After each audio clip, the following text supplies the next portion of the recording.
خواجہ غریب نواز جب نئے نئے آئے نا اجمیر شریف میں تو خیمہ لگایا ہوا تھا خواجہ غریب نواز نے.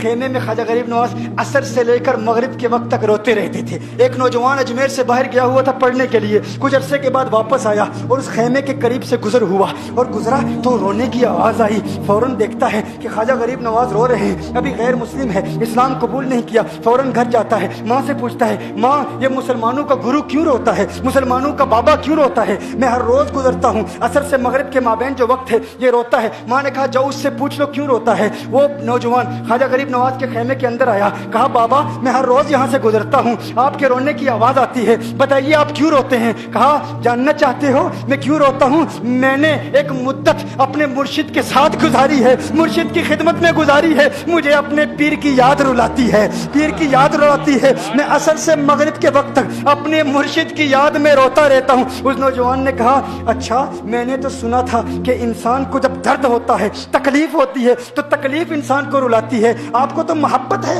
یہ محبت میں بھی انسان کو رونا آتا ہے؟ کہا ہاں ہاں ہے نوجوان, انسان محبت میں بھی روتا ہے. کہا تو پھر مجھے بھی رونا ہے, میں بھی رونا چاہتا ہوں, مجھے بھی رونا سکھا دیجئے. کہا تو رونا چاہتا ہے؟ رونا چاہتا ہوں. کہا ٹھیک ہے, دو شرطیں ہیں, مسلمان ہو جا اور میرا مرید ہو جا.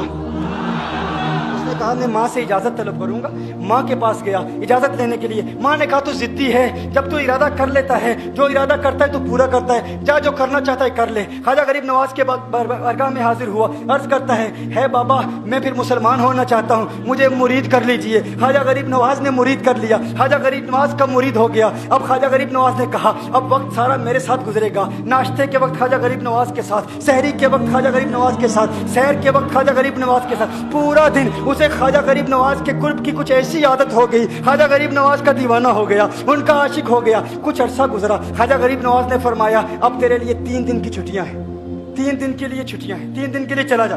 اس نے کہا مسئلہ ہی کوئی نہیں, ایشو ہی نہیں, پرابلم ہی نہیں, ٹھیک ہے 3 دن کے لیے چلا جاتا ہوں. اب جب 3 دن کے لیے گھر گیا, کہا 3 دن کے لیے تو اب مجھ سے ملاقات نہیں کر سکتا, مجھ سے ملنے کی اجازت نہیں ہے. اس نے کہا ٹھیک ہے نہیں ملوں گا. گھر گیا, پہلے دن جب گھر گیا یہ وہ نوجوان تھا جو 3 روٹیاں کھایا کرتا تھا, آج ایک لقمہ بھی نہیں کھا پایا, ایک لقمہ بھی نہیں کھا پایا. اسے کچھ ہو گیا, کہہ رہے مجھے کچھ ویکیوم سا محسوس ہو رہا ہے, کچھ دل میں کمی سی محسوس ہو رہی ہے.